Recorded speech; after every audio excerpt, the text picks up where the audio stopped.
Three decisions will determine whether Audi becomes a Formula One champion or an expensive failure.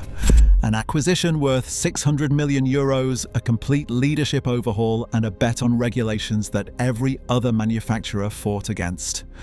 Audi's 2026 Formula One entry represents the largest new manufacturer commitment to the sport in over a decade. But behind the press releases lies a project that has already weathered serious turmoil and pushed back its championship ambitions by 2 years.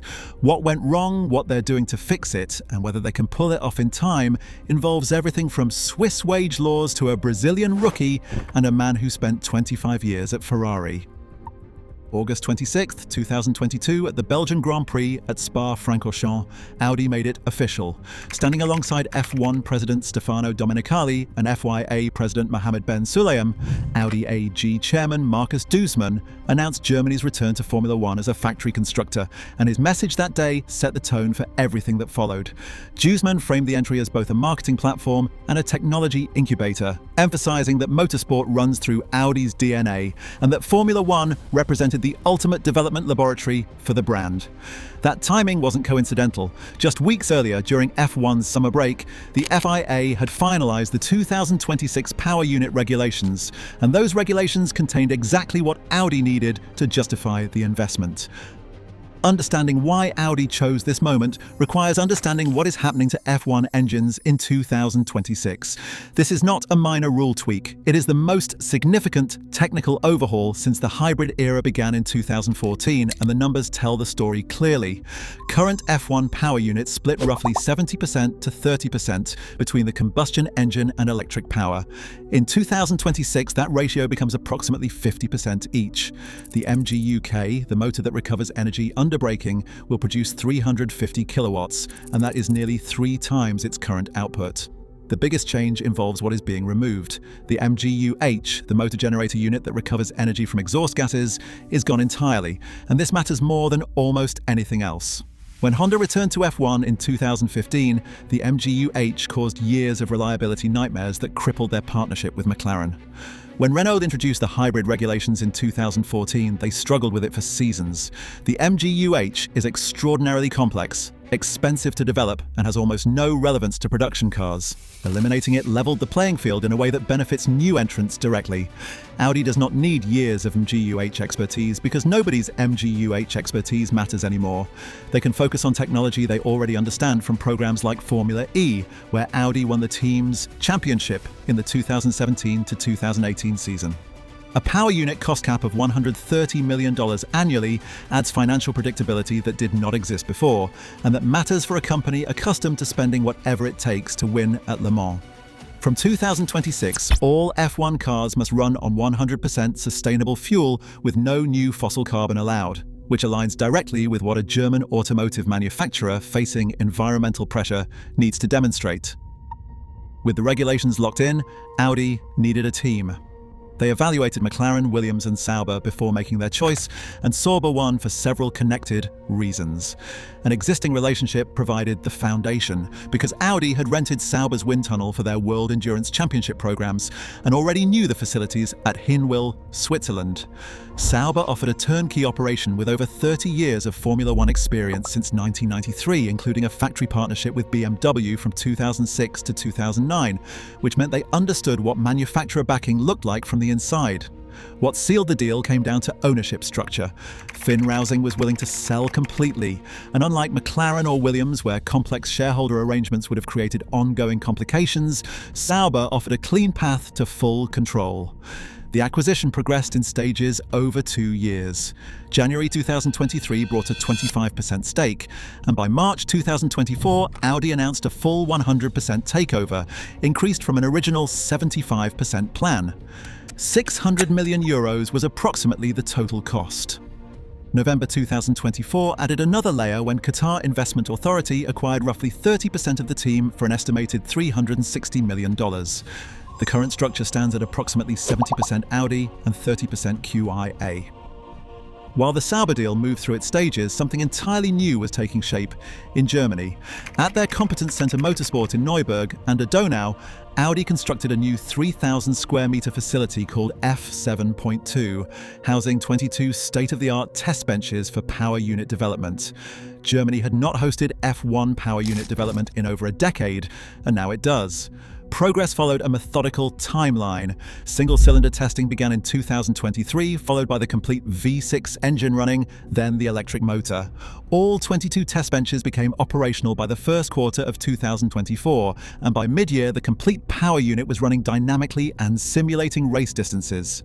Chief Technology Officer Stefan Dreyer confirmed in June 2024 that all performance and efficiency targets had been achieved through the setup phase, and that assessment held through the development calendar.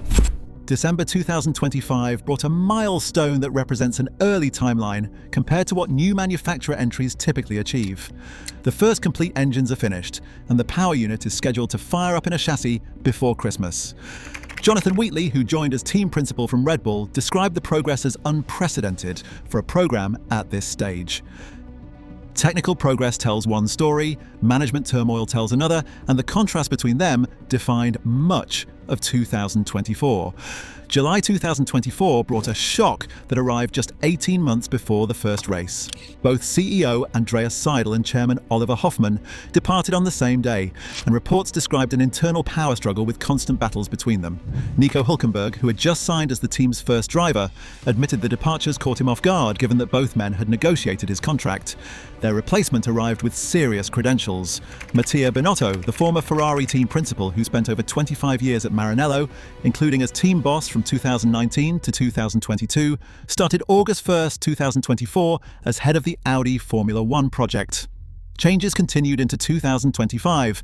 Engine boss Adam Baker, who had built the power unit program from inception, left by mutual agreement in May, and his CEO role was eliminated entirely rather than filled.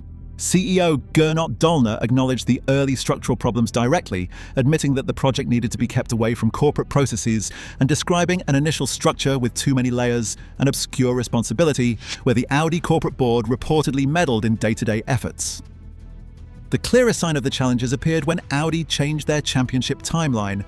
Originally, they targeted fighting for wins within 3 years of entry, which meant 2028. That target now sits at 2030. 3 phases define the new roadmap. From 2026 to 2028, they enter as challengers focused on learning and reliability.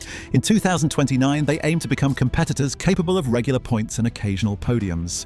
Championship contention arrives only by 2030 and beyond. Binotto has been direct about the scale of what is required, comparing the task of turning Audi into Formula One winners to climbing Everest.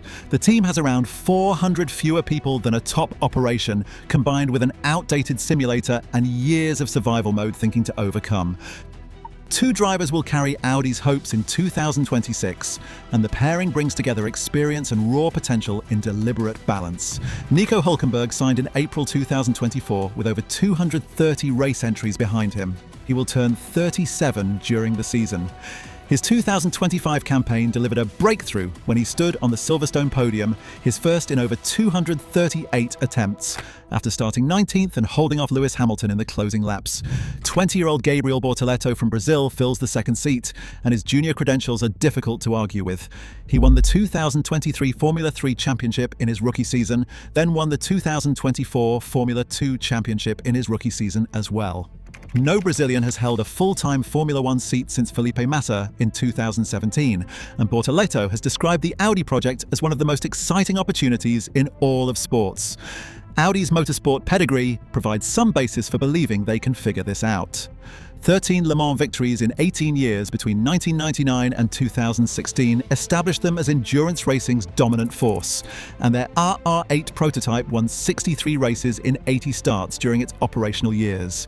The 2012 RR18 e-tron Quattro became the first hybrid car to win Le Mans, which matters given what the 2026 Formula One regulations demand.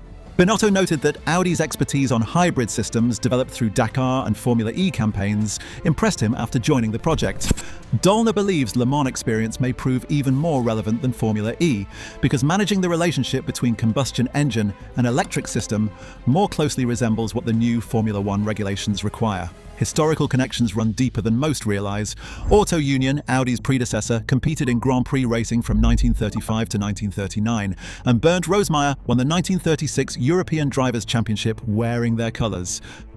Formula One operates differently from anywhere else. Development pace is relentless, competition forgives nothing, and Binotto has been realistic about where Audi stands heading into their first season.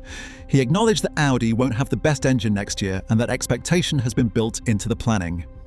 The initial testing specification prioritizes reliability above everything else, and the race specification will be significantly different from what they are currently testing. Honda complicates the picture by also returning in 2026 with Aston Martin, bringing recent championship-winning experience from their Red Bull partnership that delivered titles from 2021 through 2024. Honda already revealed their engine sound publicly, and they are integrating with Adrian Newey at Aston Martin. The contrast favors Honda on paper. They have momentum and proven success at the highest level. Audi has ambition and resources, but nothing resembling a recent F1 track record. March 6, 2026, at the Australian Grand Prix in Melbourne, Audi will complete their return to Grand Prix racing. The journey from that August announcement at Spa to the starting grid in Melbourne spans 3.5 years, approximately 600 million euros, multiple leadership changes, and a complete recalibration of what success looks like. Whether Audi can compete in Formula One isn't really the question worth asking. Their resources and heritage make eventual competitiveness seem likely given enough time. The actual question involves whether they can navigate the political complexity, the technical challenges, and the development pace that defines modern F1 without losing their way. Dollner has stated the ambition clearly, emphasizing that Audi isn't entering Formula One just to participate, but to win championships. Translating that ambition into reality won't happen in 2026, and probably not in 2027 either. Audi's Le Mans dominance demonstrated they know how to build winning programs when given the time to do it properly. The 2026 regulations gave them their opportunity. What they do with it determines whether this entry changes everything or becomes another cautionary tale about what happens when manufacturers underestimate Formula One.